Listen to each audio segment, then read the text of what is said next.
the hack squat.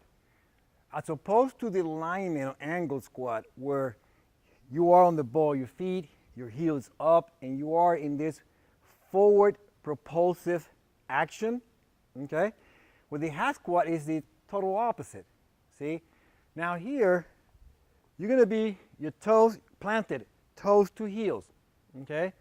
So there's also a propulsive action as you do your hack squat, but this time you're going in the opposite direction as you would do on the angle squat where you go forward.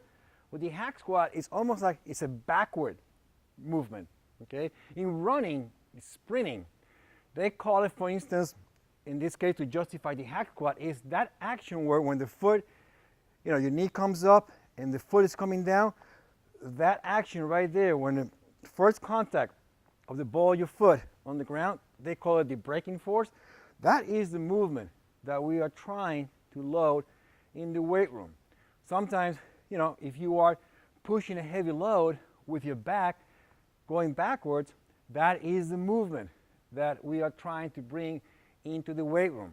Okay? It's similar to the plate-loaded hack squat machine, but here you don't need to have that expensive machine that occupies a lot of space and it's kind of restricted. Okay? So with the Wishbone, you can do the hack squat and your feet placement can vary from wider than shoulder width, hip width. So you pretty much have multiple options, making it a truly user-defined movement pattern using this great device like the Wishbone. This setup, fairly simple. I like to hold it, I like to hold the handle. I'm going to go right hand, I'm going to go towards my right in this case.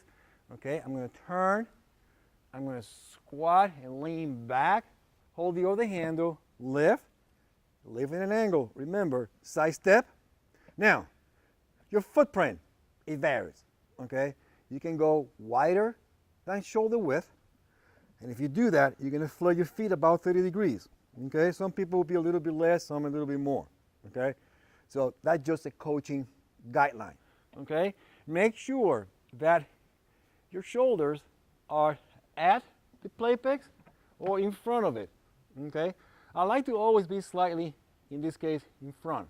All right, so the angle is such that if somebody remove the bar, cut the bar, I go backwards. That is the feeling.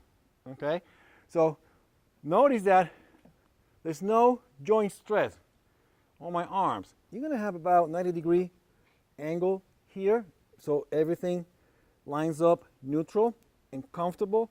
There's no direct weight on my neck, okay? And then here, I'm going to start showing you how to do it wider, the movement wider than shoulder width apart. Feet are flared out about 30 degrees. Kneecap follow my toes. I'm going to hinge my hips and bend or flex my knees, okay? And keep neck spine alignment. Not only you are strengthening your lower body, okay, you're going to feel it right here in your tibia, your quads, and the lower you get, the more glute activation you're going to achieve. Again, hinge your hips all the way down. See, in this position here, my back is straight, and here you're also going to feel a bonus, which is your hips are open, the stretch, okay? And again, this is a very comfortable position to be able to lower your body without going through this unnecessary stress of having an implement or tool resting on your clavicle or resting, behind or in front of your neck. A variation will be shoulder width, okay? Again, ankle, knee, slight flexion of the ankle, knees, and hip. You don't want to be straight up, okay? That's very robotic, and you seldom will be performing with your joint locked like this. So I like to be ankle, knees, hip flexion. I'm going to hinge my hips, flex my knee all the way down, okay, right here. And you can go hip width too. Again, hinge your hips, flex your knee. Again, because I'm flexing my knee significantly, it makes it more of a knee dominant. Knee dominant, think about more quad.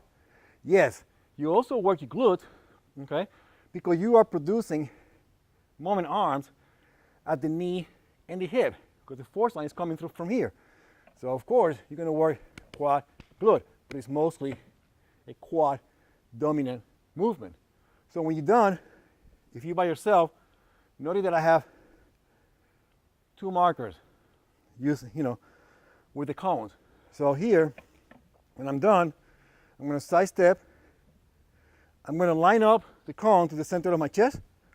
And then here I know that I can comfortably bring the wishbone down. I do recommend to do this with a spotter or have a spotter to help you. It's safer. But if you are by yourself, you can use a marker. And right now I'm using a cone. So there you have it. This is the hack squat. Okay? And notice that now we have covered at least movement patterns or squatting variation where you incorporate this forward propulsive action under load, triple extension, and you also, with the hack squat, incorporate, the backward forward action under load, again achieving triple flexion extension at the ankle, knees, and hip.